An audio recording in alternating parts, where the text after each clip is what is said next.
Mhm. Testing, testing, testing, testing, testing, testing. Okay,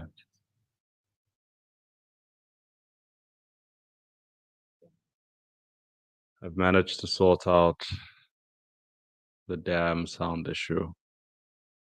With lag? Or you just off now? Okay. Where do we go from here? Because now we've sorted out the sound, but your boy has spent 20 minutes speaking, when there's really been no sound. And that was a mistake on my end. I just didn't add myself into this damn studio. I only presented the screen. Uh, so shout out NK just for pointing that out. But okay, so I'll just run through everything, I guess, a bit more briefly, just because I'm not going to end the session. Still got to get something out of it. So, okay. Um, Session focus, liquidity. Um, Essentially, what is liquidity? That refers to the degree to which an asset or security can be quickly bought or sold on the market without affecting the asset's price.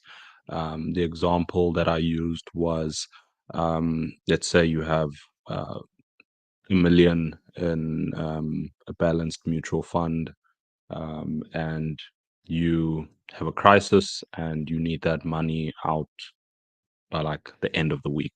That's like 3 days. You'll probably be able to get out at a very fair market related price by the end of the week, convert that to cash. Look, it may take about a working week or so, but you can sell out of that liquid investment fairly quickly, without compromising returns on that investment, as opposed to a property worth $1 million where you've still got to list it, you've got to market it, buyers put in offers, there's negotiations even once you've signed an offer to purchase. There's a lot of administrative processes that go on and conveyancing that could ultimately take 6 to 12 months. You may get that fair market value, but it's going to be after some time. So you lose that element of being able to do it quickly. If you want to do it quickly, you'll probably have to sell it at a discount. People will take advantage of the fact that you're desperate to get out of this quickly. So they'll probably lowball you and you'll end up taking it because you're desperate for cash. So hence, property is not a liquid investment, because, yeah, you can't get out of that fairly quickly. So why is it important? Buyers need sellers, sellers need buyers. Trading is a zero-sum game like that. Um, Someone wins, someone loses. You can't have nothing because you need someone on the opposite end of your position. So stop loss orders resting above previous highs and lows are essentially the opposite end of that position that you're currently in. For example, you are short, you've got your stop above a previous high. That stop loss is essentially a buy stop order. And so hence when price gets there, you get out of position because you've bought out. So yeah, that is liquidity resting for other sellers that get in at those levels. You get stopped out, but price ultimately goes in the direction that you had forecasted it to. Um, and yeah, so price needs to trade into these previous highs and lows to satisfy institutional order flow, which is essentially where they enter in the market. Use liquidity to make trading decisions by identifying um,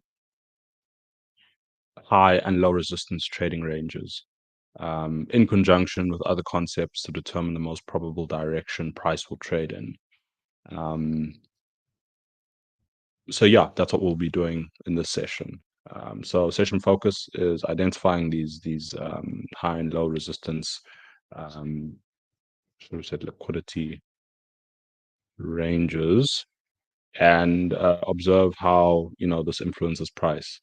And I'll be also looking at how the different time frames relate to each other, just because I'll be looking at the daily, the 4 hour, as well as the 1 hour.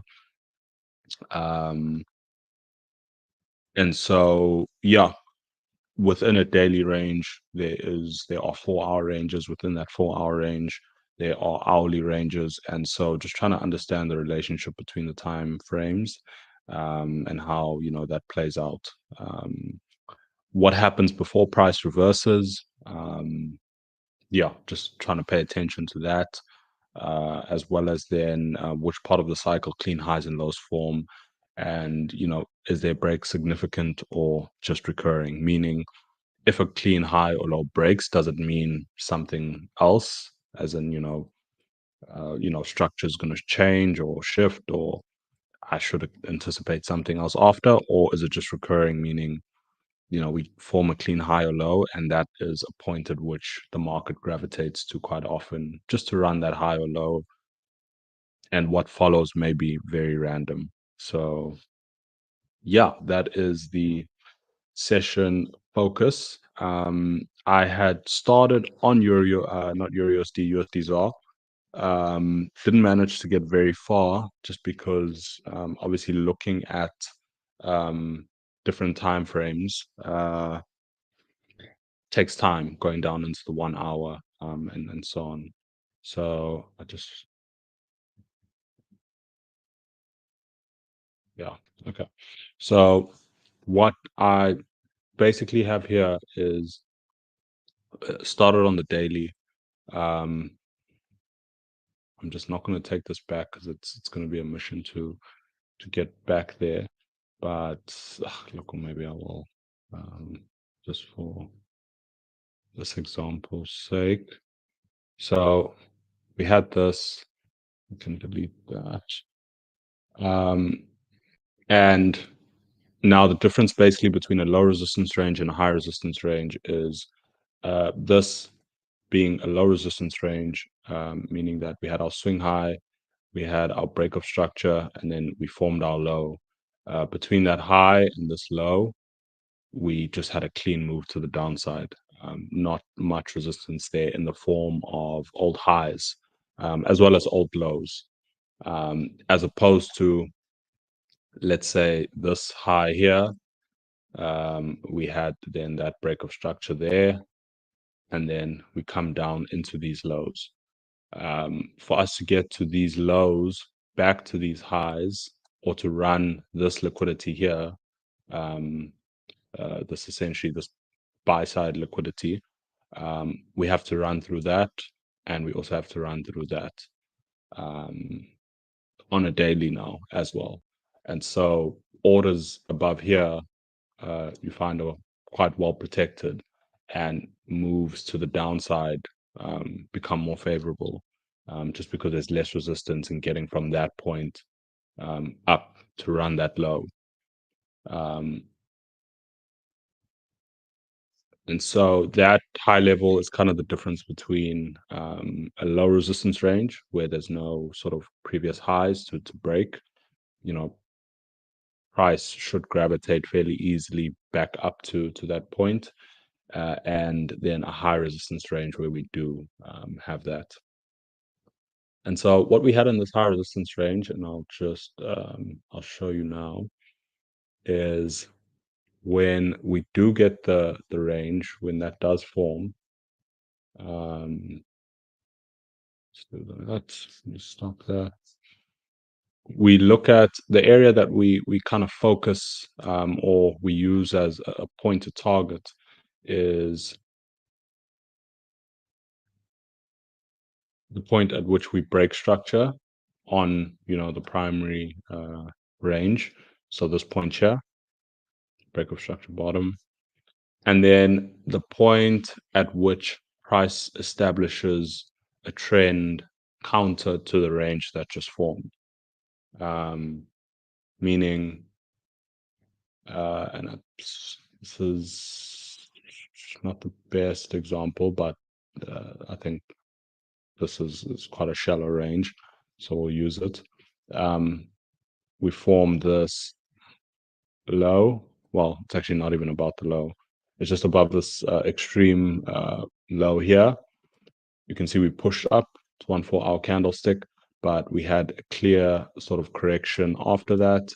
And then we pushed up and broke this high here.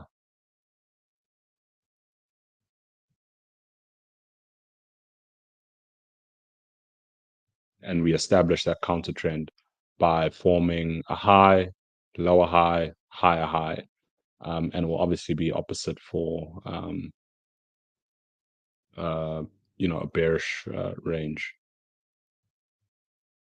And so essentially everything between this breakout point and that break of structure point, um, we classify as our low resistance range. And you can see the manner in which price moved between those 2 points. We then anticipate price to get back above this range, or at least to reach the top of the range with very little resistance. Um, Anticipate. You can see here that it correctively got there, but we got there nonetheless. And so, knowing that that's how we kind of define our ranges and look for the areas that we want to be positioned in the market, because beyond that point, we're obviously starting to reach the point at which price may start to turn from key areas and come lower and not ever tap into that level. Or look, we may continue higher, we tap above there, but then we come lower anyway. And so just needing to be wary of trading above those levels. But what we can see, while that was our daily range, that then now informs kind of the bias or what we'll be looking um, for the balance of um, the month, essentially, because this took about actually more than a month to get back up there. So it's a concept that I think I wouldn't say a standalone concept, but not something that's building on top of our previous sessions where we're looking at um, equilibrium versus premium and equilibrium versus discount, and kind of those kind of being the building blocks to forming a bias where I can use them in conjunction. And this, yes, I do use in conjunction, but at this point, it's not so much can be used for entry for where to enter. But in this case, we kind of used it to formulate a bias. But I think the lower we go in our time frames, we'll see that um, its use case kind of changes. So it's pretty nice and versatile in that respect. Because here, we expected price to come to a certain region, and that sort of helped us position ourselves to the upside. And because we could then target ranges or areas where we're looking for price to come up into, you know, pulling out our fib and identifying, equilibrium here, didn't really excite us so much because we know that, okay, our low resistance area ends somewhere there. So, and even then, okay, we're in this fair value gap, but we've got the order block way up here. And we're potentially anticipating this liquidity to be ran. So we're not going to focus on anything in between there. We're going to wait for the 4 hour to shift in any case, but it's just extra confidence to keep taking price higher, which I really like with this concept. So we saw price ultimately did get there. Let's remove that. Price ultimately got there. And then what I was also looking at was our where price reversed from. So these points here, um, maybe looking at what was to the left of that, that could have influence price to start trading higher. And I think we can just see on multiple occasions, just starting from this one, we had this order block that was respected there. When we came down here, we ran liquidity there, but we did come into this order block, which we also ran slightly, but ultimately did respect. And then similarly here, look, could have been either this minor one here, which we respected quite nicely, or this massive one here, which I think just would have used for both those entries. And so just looking at that, but then also looking at the manner in which price was breaking to the upside. Is there volume as we break, or is it very low momentum corrective cycles? Paying attention to also how which way price breaks out of when we have corrections. And so looking at this candlestick, high momentum as we broke structure to the upside on the 4-hour. We corrected counter to the trend, accumulation, corrected counter to the trend, again, broke out high momentum to the upside, and then entered our next sort of range, counter to that bullish move, and then what followed, high momentum. So the impulsive moves were definitely pro trend, and the corrections that we did get were coming sort of counter to that. And so when we look at even our 4-hour ranges, and then I've started plotting a 1-hour, but it's fine. I'll delete this and I'll just start it again. So yeah, what I think I'm going to go into now is basically looking at these ranges on the 4-hour, and then yeah, seeing if I can draw any conclusions or facts from that.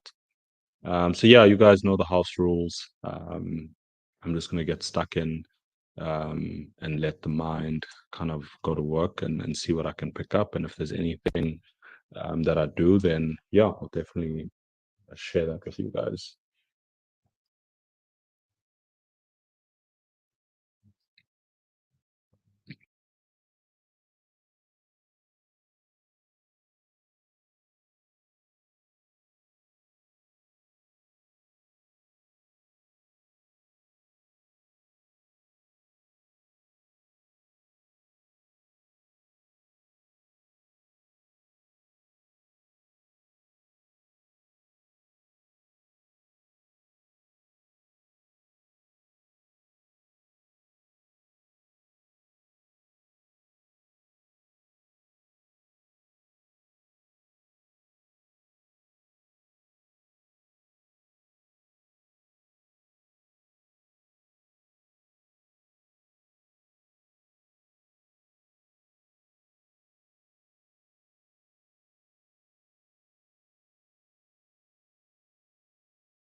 Sorry, Kushal. There is sound now. I've managed to sort it. I'm just in the backtesting period of the session, so I'm just not speaking at the moment.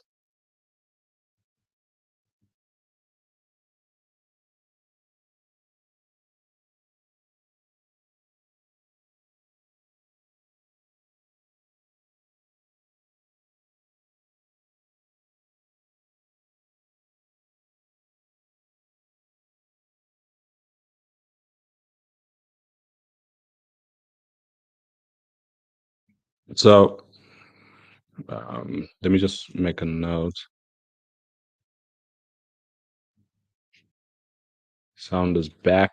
Uh, we're just back testing now, so may not speak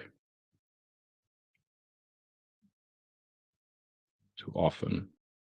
Okay, but I think what's interesting now, and I'll just explain what I'm doing, because I've had to sort of just change what accumulation and small distribution. Uh,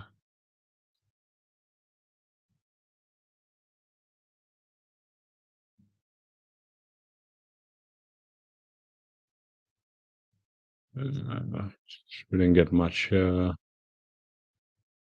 than we did here. It's really this range.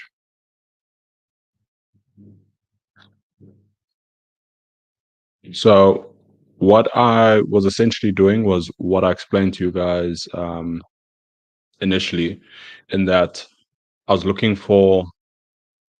to identify within these ranges that form. So between uh, higher high, higher low, or higher low and higher high, which is one range, um, the point at which we broke structure to the upside, and then from that high point, when we then establish the trend coming down, because the area in between that we then identify as our low resistance range, and where we should typically see more volume in the market.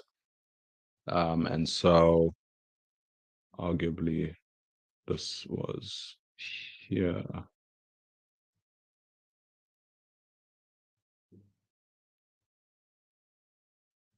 And so initially, when I went through it, I was using the traditional points of these previous swing points, being, look, I started from here. This was the break of structure level. This was our low. This was our high.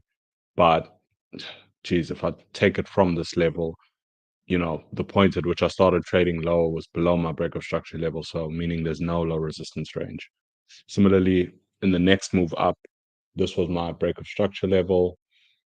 If I extend that across, there's nothing really there, because I started kind of trading lower there, and so again below my breakout point, so nothing to really work from. And then with this last move up here, it's kind of the same, where this is my breakout point, and then we haven't started trading low, but if we break lower, this is going to be where we establish that counter trend point. And so again, that point is resting below our breakout point if I'm using higher highs and higher lows as breakouts. I suspect it's because I'll probably get what I'm looking for on the lower time frames, but from a 4 hour perspective, yeah, not the cleanest ranges on the way up.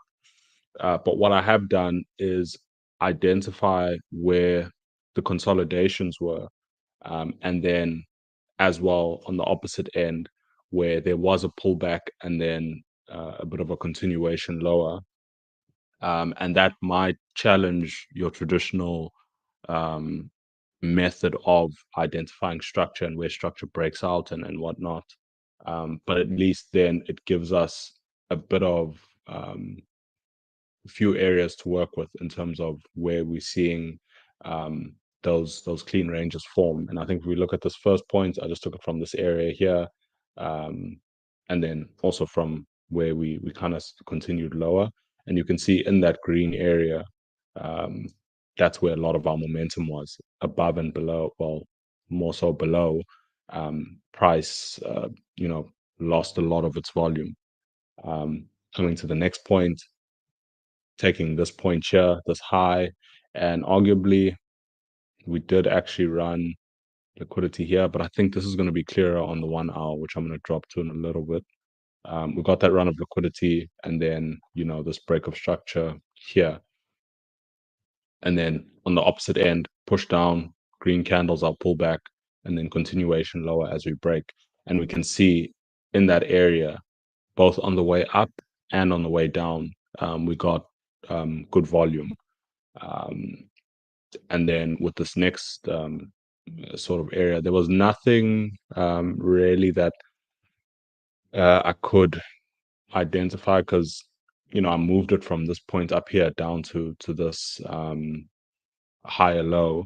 But even when you extend that, there's no range that really forms, and that's fine. I think it's not always going to play out, and I also just need to be conscious of when it doesn't play out, so that I'm not trying to force this concept in the market. And then, yeah, this current trend here, again, traditionally, this is our break of structure level, but I took it from where the consolidation broke out, and we actually did get a run of liquidity to the downside. So I'd say this is still a pretty valid point to begin that range from.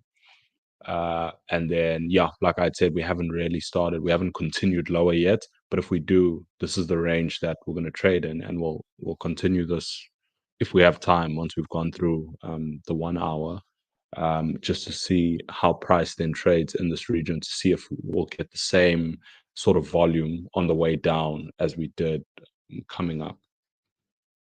And so I just want to take this off, because I'll mark this again on the 1 hour time frame and see if it's any cleaner than what we kind of have here on the 4 hour, because to be honest, the 4 hour was pretty trash on this pair.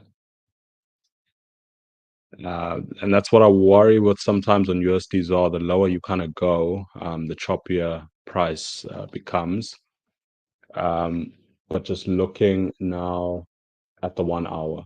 So going back to what I initially said, we're obviously trading within that daily range, looking for price has little resistance to the upside.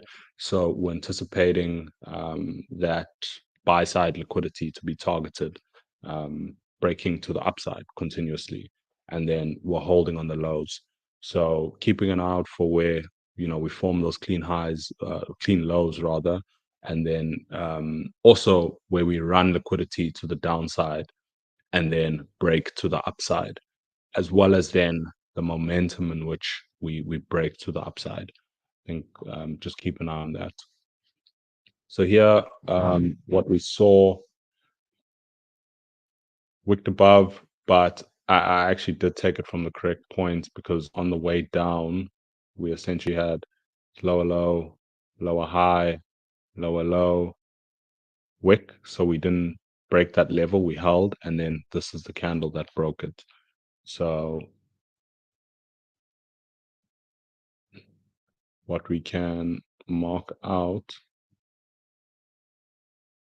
is this area here as our break of structure level. So the point at which it's technically the point at which we established the trend to the upside. So if I play it by the rules, it's technically this area here.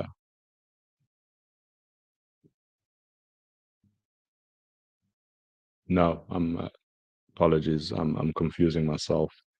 It is the break of structure point here, because what we're looking for is, we've now established our range. We're looking for the counter trend to then continue higher, because technically the trend is bullish here, because we're trading higher within that daily low resistance range.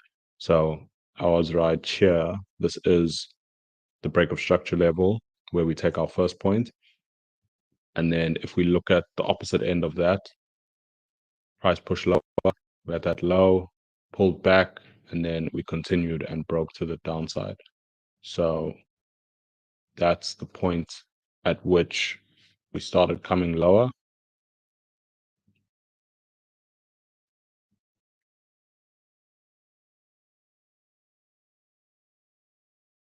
And then rule of thumb is essentially anything between that is our low resistance range. Anything below that is where we anticipate, well, below and above is where we anticipate the market to begin correcting again. And I think if we just look at what we had in this first piece of price here, you can clearly see within the green box, price is impulsive. Once we get below there, we start becoming very corrective, similarly above. So we then come down, we run this liquidity here. There was an order block, I think that I showed you guys earlier on the 4 hour that we reversed from. But remember, like I'd said, sell side liquidity holds. This liquidity below here held, is protected. Price then eventually targets buy side liquidity. We fill that, and then we start coming lower again. But we've started trending to the upside now. So if we look at now our next range, this was our low point. This was our high point. This is essentially our range. This doesn't look too clean, just in terms of resistance, because we have got this low here, which is obviously the low that we're looking to be the best sort of defended. But I guess anything can happen all the way here. But the thing is, this is classified as having a lot of resistance. So technically, it's a good sign, because then this should struggle to break to the downside, and we should see a continuation back to the upside of this. But if we go off now, basically what we've just been doing, we had our run of liquidity. We then mark out the break of structure area.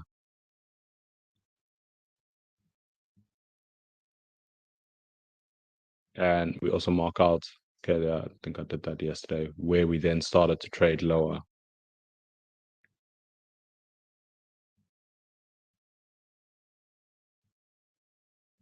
This side of it.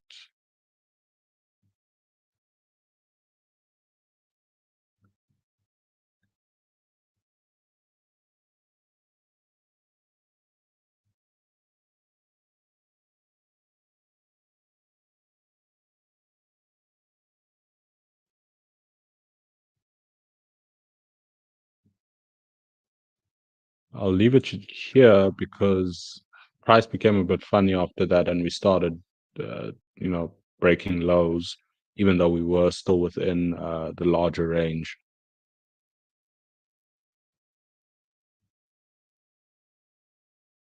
So yeah, I think it is, the concept kind of proves valid again in the sort of yellow orange zones, more accumulation, and then in those green distribution zones, we get higher momentum, less resistance. And I think we can see within this larger 4 hour range, there are sort of multiple 1 hour ranges in there. And that's fine, because at the end of the day, this is a 4 hour range. But then we'll obviously identify the 1 hour ranges within. And so you can see this was a clean sort of low resistance range. We then anticipate essentially price to break below that and run that liquidity, which we did. We could identify another low resistance range within this last 1 hour range, and literally to the pip, price traded easily between this level in 1 hour. So again, could be used for targets, could be used for bias, could potentially be used for stop losses. I'm not sure how yet, but I'm sure we'll get there. Um,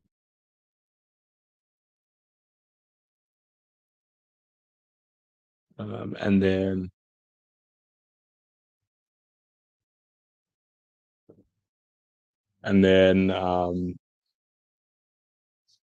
yeah, what happened next then? I'm just gonna try figure out quick to make sense of, because I don't want to just blow past it if it is relevant.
So what I was basically trying to determine here is that we started to establish. Um, we came lower, but we did so with structure. And so I was marking up the same things essentially within these 1 hour ranges that formed, just to see if obviously the concept or yeah, kind of just proved true. And what I noticed was I'd said within this 4 hour range, we had 1 hour ranges within there, being this extreme low, higher high, higher low. That's a range. Um, this high low.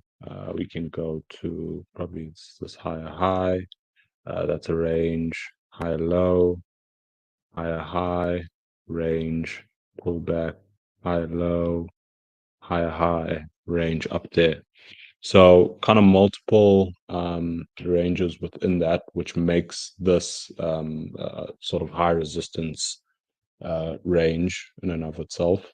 Um, but once we broke this 1 hour here, so higher high, higher low, higher high, very clean range.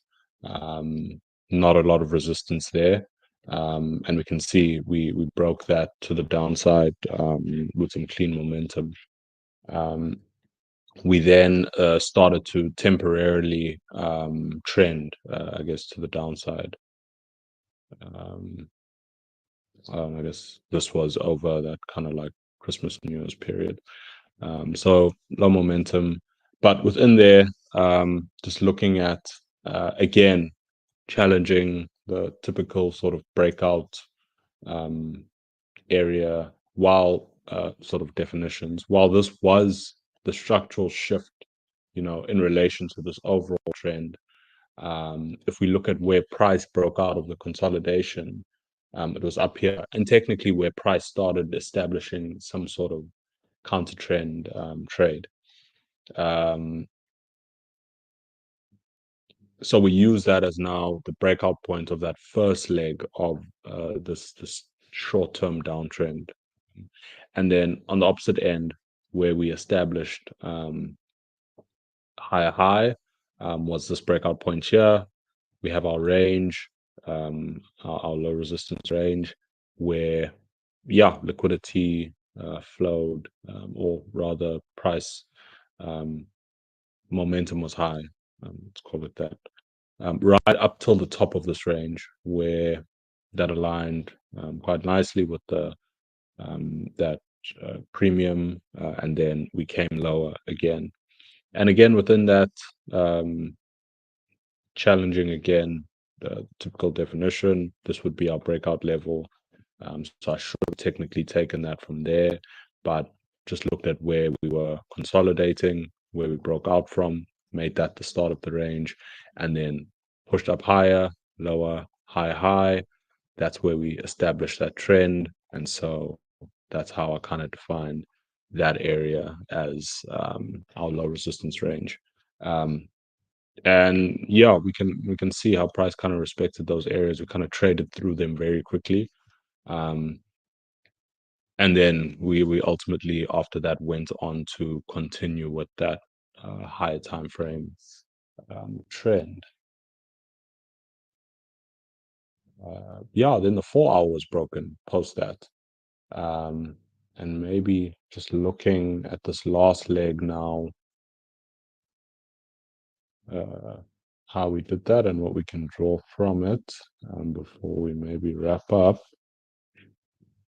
Because after that we entered a much longer sort of sideways correction. Uh,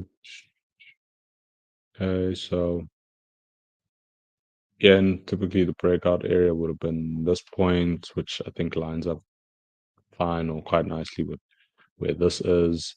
But we can take it from here because that's where the consolidation was. And we'll just extend it to that point. And then just looking at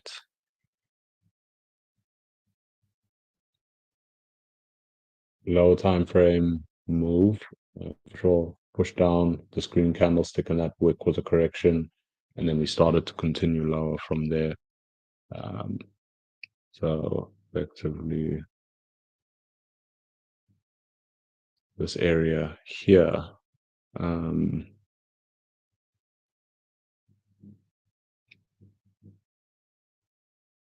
Yeah, look, I'm probably not even gonna, but look, I'll do it just to be objective with it. But I can see this didn't really sort of respect the area.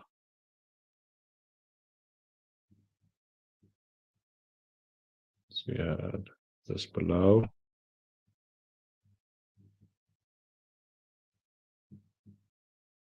had this above.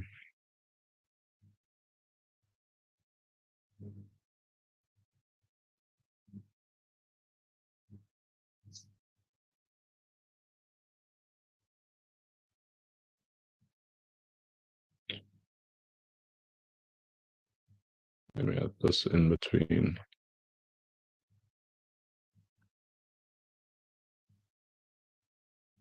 And yeah, I think an example where what was supposed to be a fairly low resistance range, because the range does look quite clean, um, we respected because that level held, and it's actually a fair value gap.